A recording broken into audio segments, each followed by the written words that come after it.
Mesdames, Messieurs, bonjour et bienvenue dans ce temps d'information sur Caman TV. Voici les titres à la une de l'actualité. Célébration de la deuxième édition de la fête des mères à Kossimouan dans la sous-préfecture de Songon. Conférence de presse du docteur Reda Ben Jeloun à l'hôtel Movenpic d'Abidjan Plateau. Les épreuves orales du baccalauréat session 2024 ont débuté ce mardi 11 juin sur le territoire national. Ce sont au total 355 347 candidats en lice, dont 323 016 pour le bac général et 31 923 pour le bac technique et 408 pour le bac artistique. Et les épreuves écrites se dérouleront dans 559 centres repartis sur le territoire national. Les chefferies des villages de Kossimouan et Bago ont célébré le dimanche 9 juin 2024 la deuxième édition de la fête des mères. Ce sont au total plus de 200 femmes qui ont bénéficié des grâces des deux communautés sœurs. Reportage d'Até Cédric, Marie-France Niepo. Le dimanche 9 juin 2024 a eu lieu dans le village de Kossimouan la célébration de la deuxième édition de la fête des mères organisée par les honorables Dao Adémian Joseph et Begré Amonchi Garcia, respectivement chefs des villages de Kossimouan et de Bago. Cette célébration a suscité de l'engouement vu la présence des femmes de Bago et de Kossimouan, de l'invitée spéciale Madame Thierry, épouse du sous-préfet de Songon, représentée par Madame Richa Sati Edwige, de l'association des femmes dons du PK44 ainsi que de la population villageoise. Cette cérémonie a débuté à travers une parade des femmes dans les rues du village au son de la fanfare pour s'achever à l'espace choisi pour cette fête. C'est après la prière de bénédiction du pasteur que le top départ de cette célébration a eu lieu à travers la prise de parole des honorables Dao Adémian Joseph et Begré Amonchi Garcia et de la représentante de l'épouse du sous-préfet de Songon, Madame Richa Sati Edwige, qui ont respectivement rendu un hommage aux mamans. Je tiens à remercier toutes ces personnes qui de loin ou de près ont contribué à la réussite de cette belle cérémonie. Les mamans, vous êtes belles. Merci à vous. Merci. Aussi voudrais-je remercier particulièrement l'honorable chef de Kossimouan. Merci, chef. Votre amour que vous donnez à toutes les mamans en ce jour. Merci pour l'honneur que vous leur faites. Que Dieu vous bénisse. Que Dieu bénisse votre règne.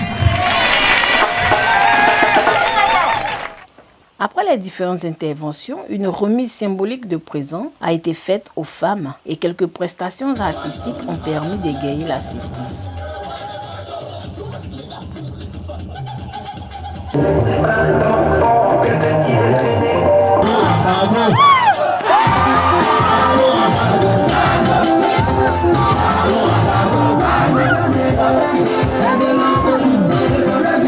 Notons que cette célébration s'est achevée dans une bonne ambiance et quelques participants se sont exprimés à notre micro. Je crois être vraiment fière de représenter cette grande dame.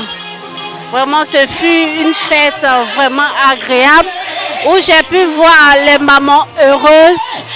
Et comme je le disais tantôt, monsieur le sous-préfet ne peut qu'en être fier de voir les mamans heureuses.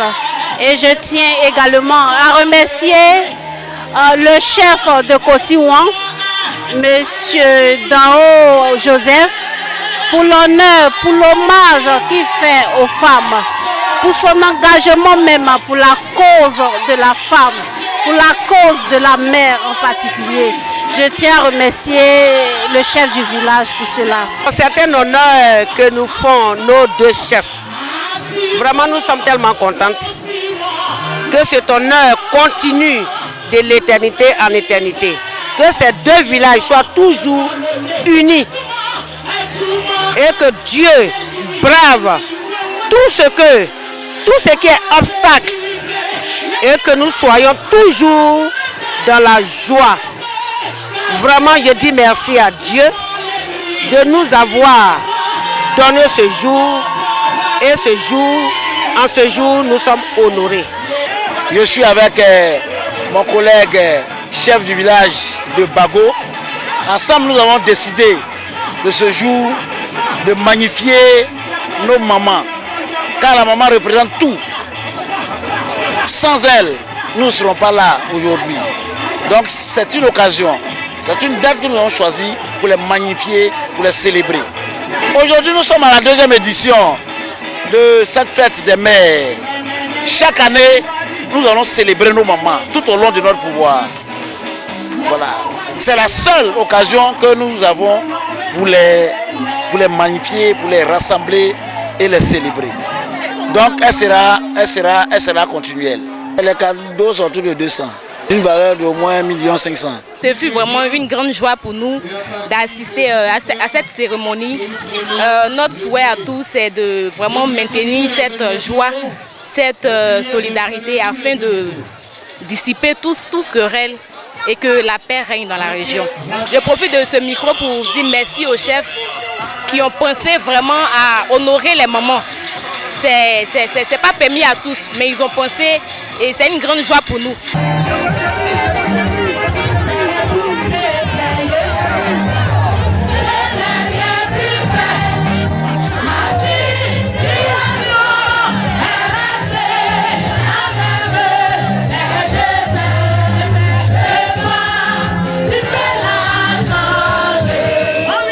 Le mercredi 5 juin 2024, à l'hôtel Movenpick d'Abidjan Plateau, s'est tenue une conférence de presse organisée par IFG Afrique Éducation à l'issue de la publication du Dr Reda Ben Geloun, fondateur du groupe Hightech spécialisé dans le domaine de l'intelligence artificielle. Sous vos ensembles, le reportage de Daté Cédric est commenté par Marie-France Niepo.